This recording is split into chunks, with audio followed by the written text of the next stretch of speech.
Good morning friends. So welcome to the prelims booster session. आज का पहला topic है कंडीशनल मार्केट ऑथराइजेशन। तो आपको पता है डीसीजीआई जो है उन्होंने कोवैक्सीन और कोविशील्ड दोनों को जो है कंडीशनल मार्केट ऑथराइजेशन दे दिया है। तो इसका मतलब क्या हुआ, इससे पहले आपको पता है कि इमरजेंसी यूज़ ऑथराइजेशन मिला था। रिस्ट्रिक्टेड इमरजेंसी यूज़ ऑथराइजेशन मतलब कि इन वैक्सीन्स के बारे में तब तक जो है गवर्नमेंट के पास इतना डेटा नहीं था कि वो इसको मार्केट के लिए अप्रूव कर दें।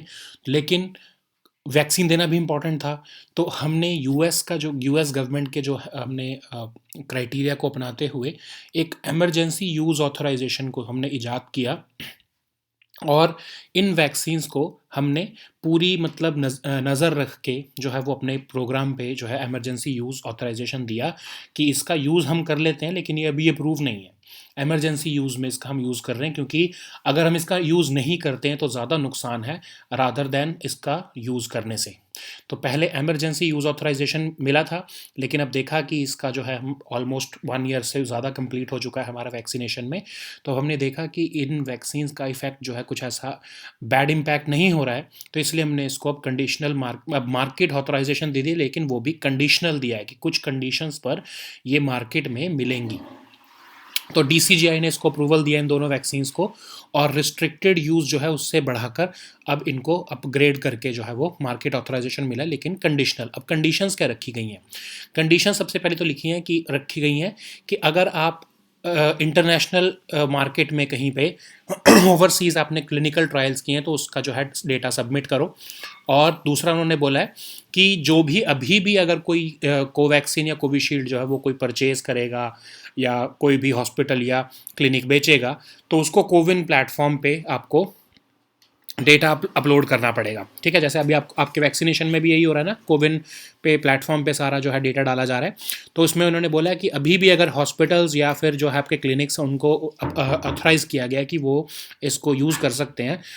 ऑफ कोर्स मेडिकल जो है इमरजेंसी में या मेडिकल जो है असिस्टेंस के बाद ही इसको जो है मेडिकल अप्रूवल के बाद ही जो है इसको इनका यूज़ किया जा सकता है। ऐसा नहीं हो सकता कि आप जाकर केमिस्ट से नहीं इसको भी खरीद सकते।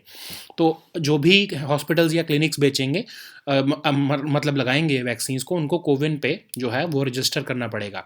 फिर तीसरा, जो भी आपका जो है इसका कोई एडवर्स इफ़ेक्ट्स हैं या कोई जो आपके सेफ्टी डेटा है, वो सब 6 महीने के बेसिस पर आपको अपलोड करना पड़ेगा। डेटा जो है वो गवर्नमेंट के साथ शेयर करना पड़ेगा। या फिर अगर कभी कोई बहुत सीरियस इफ़ेक्ट हो जाता है, सेफ्टी से कोई बहुत इम्पैक्ट पड़ जाता है किसी वैक्सीन का यूज़ करते हुए, तो वो डेटा जो है वो गवर्नमेंट के साथ शेयर करना पड़ेगा। ठीक है, जितने जल्दी हो सकता है। कंडीशनल मार्केट ऑथराइजेशन जो है वो अभी तक हमारे रूल्स में नहीं था। ये जैसे मैंने आपको बोला कि यूएस गवर्नमेंट के पास एक मैकेनिज्म है इमरजेंसी यूज़ ऑथराइजेशन का, उसी के ही तरह से हमने भी इंडिया में भी इमरजेंसी रिस्ट्रिक्टेड इमरजेंसी यूज़ को हमने इजाद किया था। अब उसी तरह से हमने कंडीशनल मार्केट ऑथराइजेशन को भी जो है वो एक तरह से यूज़ करना शुरू किया है। तो पहले हम डायरेक्टली अप्रूव करते थे किसी भी मेडिसिन को या किसी भी ड्रग को। तो अब आज तक इंडिया की हिस्ट्री में तो ऐसा नहीं हुआ, इंडिपेंडेंट इंडिया की हिस्ट्री में, कि कोई पैंडेमिक की सिचुएशन आई हो। तो पहली बार ये आई थी, तो इसलिए हमको ऐसे सिचुएशंस भी लानी पड़ेंगी जिसमें हमको कंडीशनल या फिर इमरजेंसी यूज़ करना पड़े। तो अब ये CDSCO जो है, अब ये होता क्या है, जो इन्होंने अप्रूवल दिया है, ये central drug standard control organisation जो है, ये सेंट्रल ड्रग अथॉरिटी है। ड्रग्स एंड कॉस्मेटिक्स एक्ट के अंदर आती है ये। और इंडिया में कौन से ड्रग्स इंपोर्ट किए जा सकते हैं, अप्रूवल कर देना, ये सारा काम जो है ये CDSCO ही करता है। ठीक है, तो ये हेल्थ मिनिस्ट्री के अंडर ही आते हैं। और डीसीजीआई जो है वो CDSCO का हेड ऑफ डिपार्टमेंट है। ठीक है, तो ये अप्रूवल देता है लाइसेंसेस के, कुछ ड्रग्स के, वैक्सीन्स के, इन सब के जो है अप्रूवल देने का काम डीसीजीआई ही करता है ऑन बिहाफ ऑफ CDSCO। ठीक है, तो ये आपको, जैसे मैंने आपको बताया कि ministry of health and family welfare के अंदर ही आते हैं। नेक्स्ट टॉपिक देखते हैं, जो कि है स्वच्छता स्टार्टअप चैलेंज। तो ministry of housing and urban affairs और department of promotion of industry and internal trade जो है, उन्होंने एजेंसी फ्रैंके डे डेवलपमेंट, जो कि आपके फ्रांस की एजेंसी है, उनके साथ मिलकर स्वच्छता स्टार्टअप चैलेंज को जो है वो लॉन्च किया है। अब इसके अंदर क्या होगा कि ऐसे स्टार्टअप्स को जो है वो ओपन जो है वो इन्विटेशन दिया जा रहा है कि या तो वो इंडियन हो, रजिस्टर्ड इन इंडिया हो, या फिर वो किसी ना किसी इंडियन स्टार्टअप्स, जहाँ उन्होंने अगर फ्रांस के कुछ कंपनीज के साथ ज्वाइन जॉइंट वेंचर बनाया है, तो वो 4 एरियाज़ में जो है वो अगर काम कर रहे हैं तो उनको कुछ जो है वो इंसेंटिव्स दिए जाएंगे, ठीक है। तो 4 एरियाज़ कौन से हैं? पहला जैसे सोशल इंक्लूजन, दूसरा है ज़ीरो डंप मतलब सॉलिड वेस्ट मैनेजमेंट, तीसरा है प्लास्टिक वेस्ट मैनेजमेंट और चौथा है ट्रांसपेरेंसी थ्रू डिजिटल इनेबलमेंट। तो चैलेंज में है क्या कि एक प्लेटफॉर्म दिया जा रहा है ऐसे स्टार्टअप्स को जो कि ऐसे इनोवेटिव प्रोडक्ट्स या सर्विसेज लाएंगे जो इन 4 फील्ड में होंगी, और उनको मॉनेटरी हेल्प भी मिलेगी और मेंटरशिप भी मिलेगी। तो जो टॉप 10 अवॉर्डीज़ होंगे उनको 25 लाख रुपए दिए जाएंगे और 1 साल तक का जो है सपोर्ट मिलेगा, डेडिकेटेड इंक्यूबेशन, मतलब उनको technological support, research and development उनके साथ शेयर की जाएगी। तो फ्रेंच टेक, जो कि फ्रेंच गवर्नमेंट का इनिशिएटिव है स्टार्टअप को प्रमोट करने का, वो उनको हेल्प मिलेगा उन टॉप 10 अवॉर्डीज़ को। इसके अलावा 50 लाख रुपए तक की इन्वेस्टमेंट मिलेगी विलग्रो, जो कि एक पार्टनर है, एक प्राइवेट कंपनी, एक इन्वेस्टमेंट फर्म, एक पार्टनर है इस चैलेंज में। और 1 लाख US डॉलर जो है वो अमेजॉन वेब सर्विसेज भी हर विनर को देगा।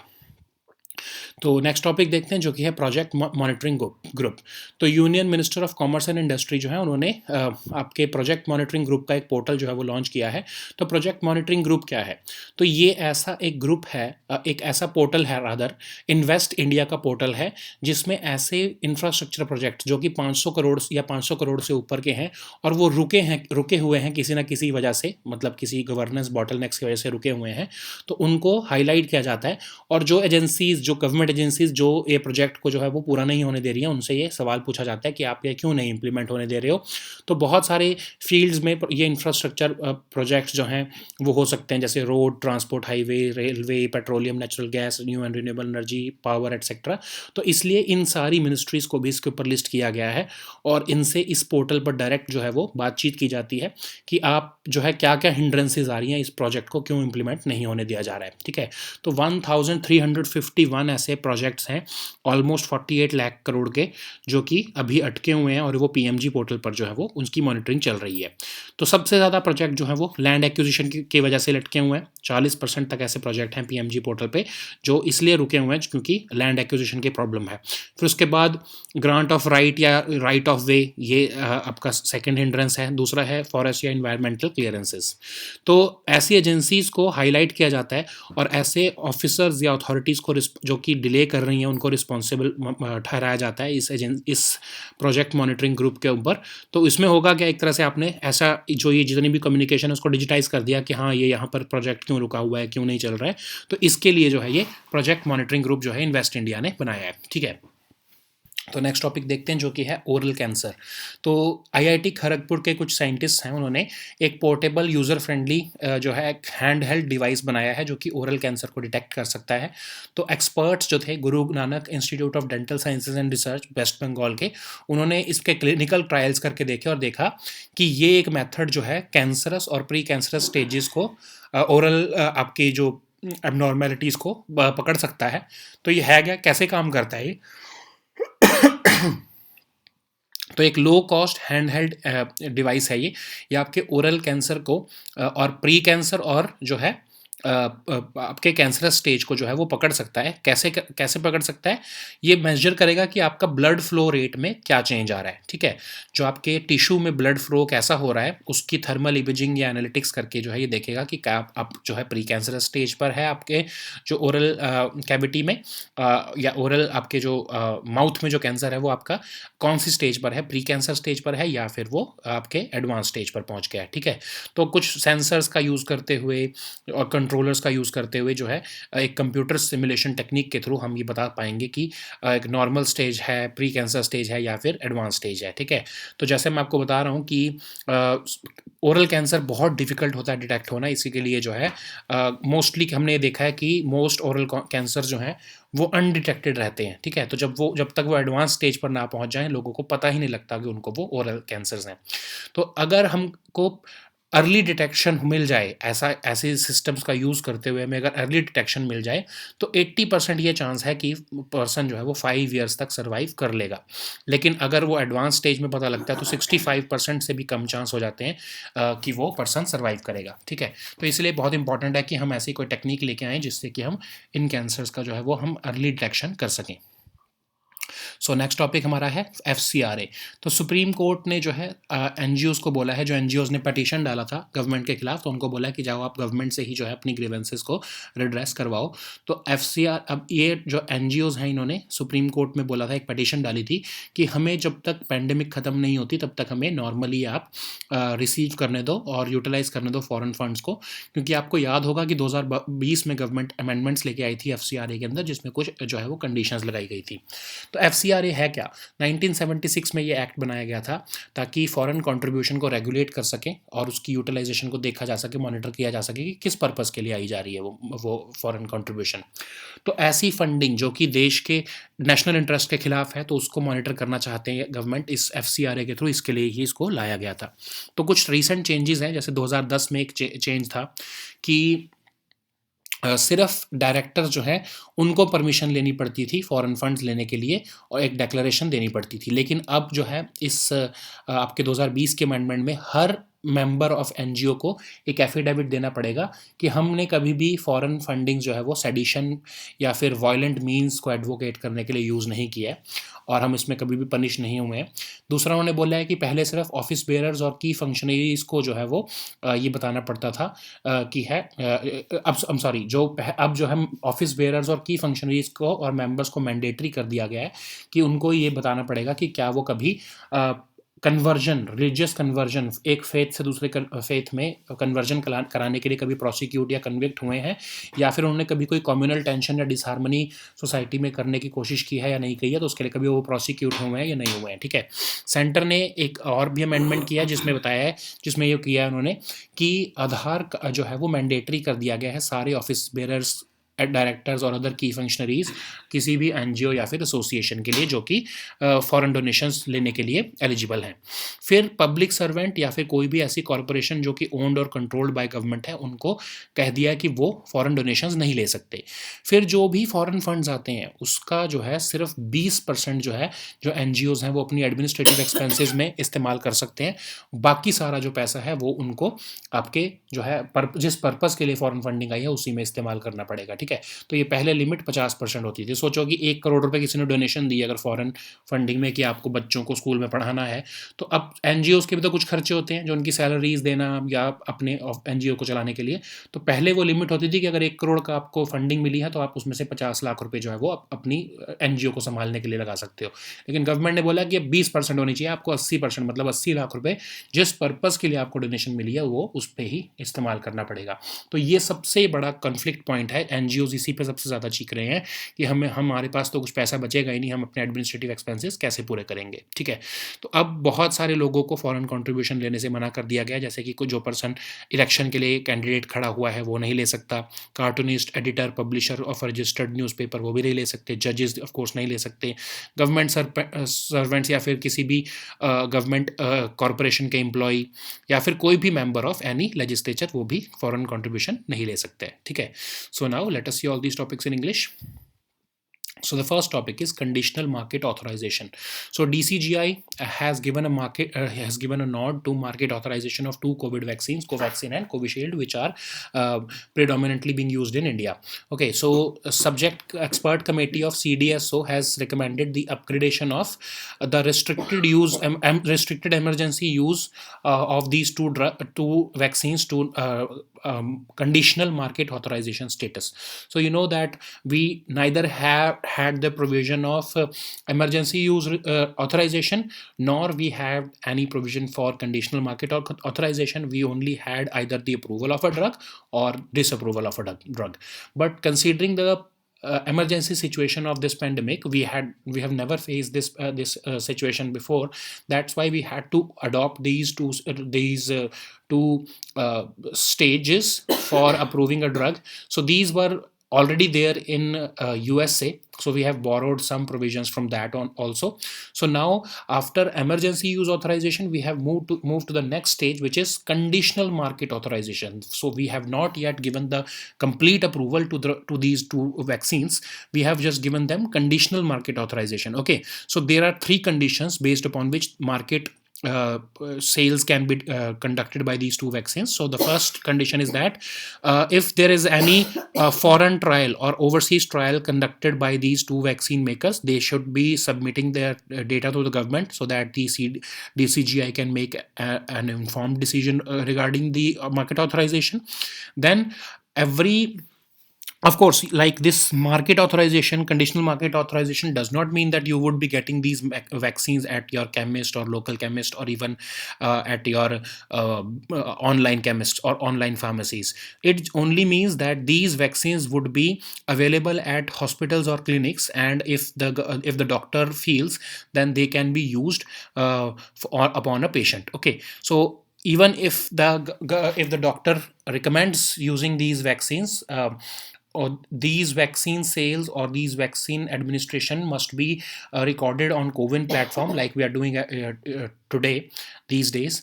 Okay, so the third condition is that as all the safety data, if there is any adverse reaction to this vaccine, that data must be shared as soon as possible to the government.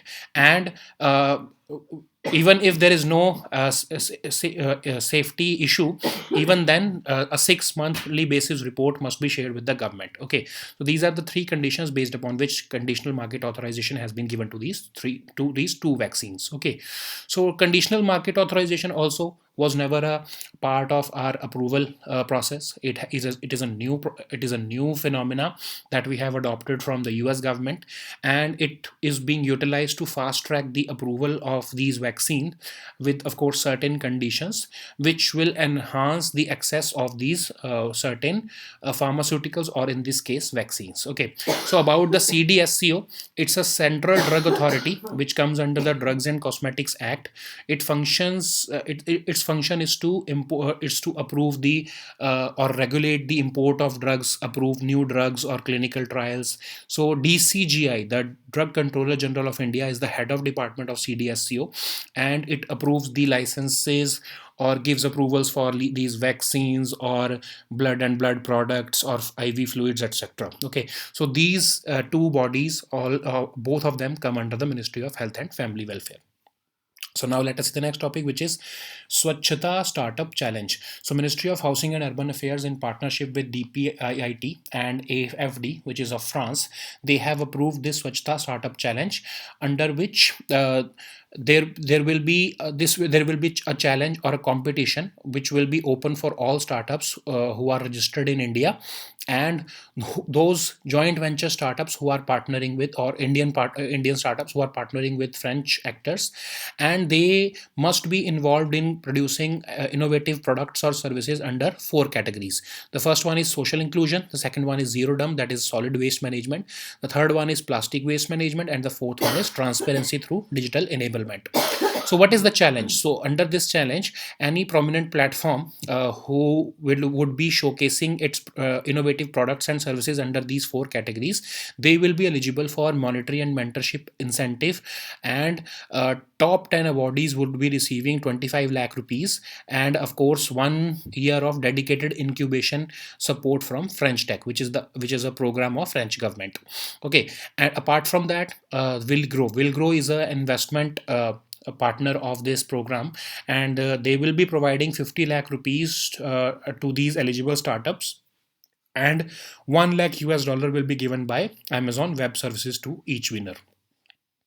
So now let us see the next topic, which is Project Monitoring Group. So Union Minister of Commerce and Industry has reviewed the pace of implementation of infrastructure projects which are being monitored through the Project Monitoring Group portal.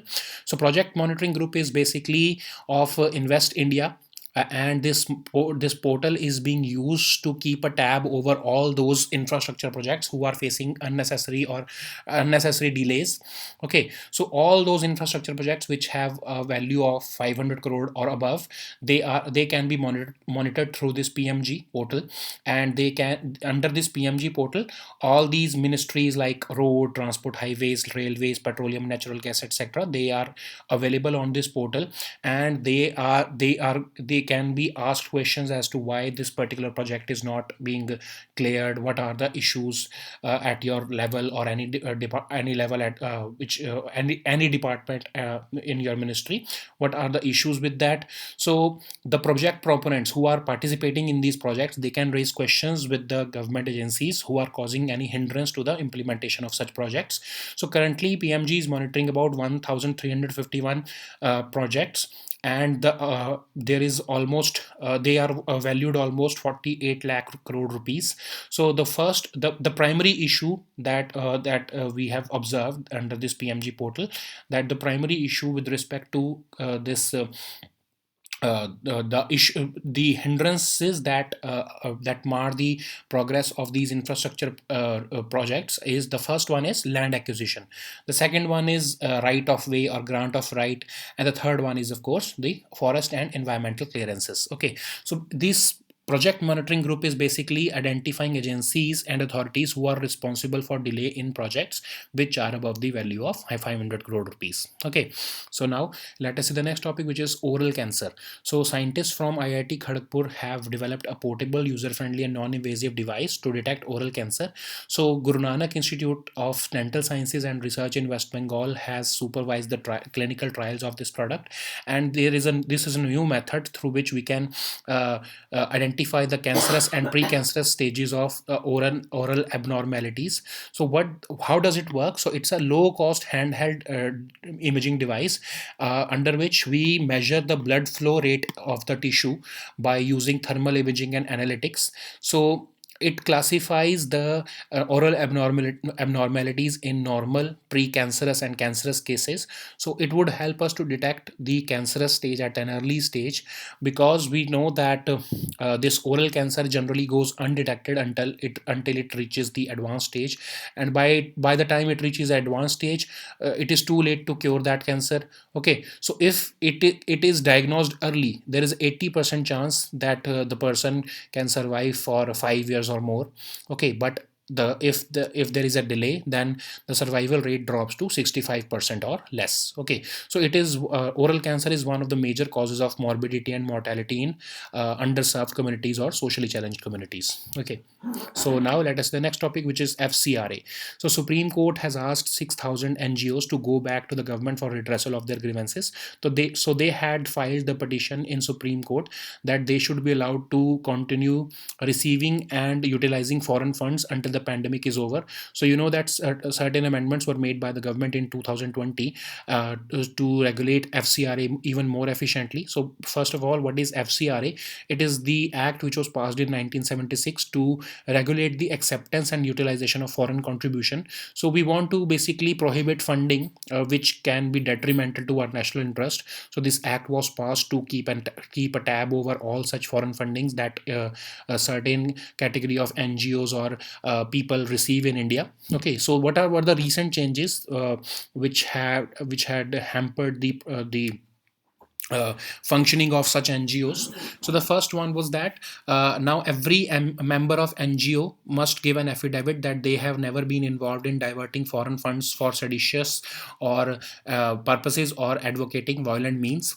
So they now all office bearers and key functionaries and members must certify that they have not been prosecuted or convicted for conversion from one faith to another, and they have never been participating in any communal tension and disharmony in society. There is also another provision that Aadhaar has been made a mandatory identification document for all the office bearers, directors, and other key functionaries of an NGO or association who are eligible for foreign donations. Okay, so the public servants and corporations owned or controlled by the government are not eligible anymore to receive foreign donations. And the most important one, the most debilitating one, the provision which hampered the functioning of these NGOs was that when earlier the NGOs could utilize 50% of the foreign funds that they received for their administrative purposes, but now the government has mandated that the total foreign funds that they receive, only 20% of that can be utilized by these NGOs for their own administrative purposes. Okay, so these were the issues that have been hurting the progress of NGOs and their functioning. So there are other so who are debarred from receiving foreign contributions? So those candidates who are contesting an election, cartoonists, auditors, publishers of registered newspapers, even the judges, government servants, and employees of government corporations, and even members of any legislature, like either the MP or the MLAs. Or the MLCs. They are all ineligible to get foreign donations. Okay, so these were our topics for today. Today we have also shared the weekly compilation with you, so just download it from the Telegram group. So these were our topics for today. We'll meet next time. Until then, goodbye and take care.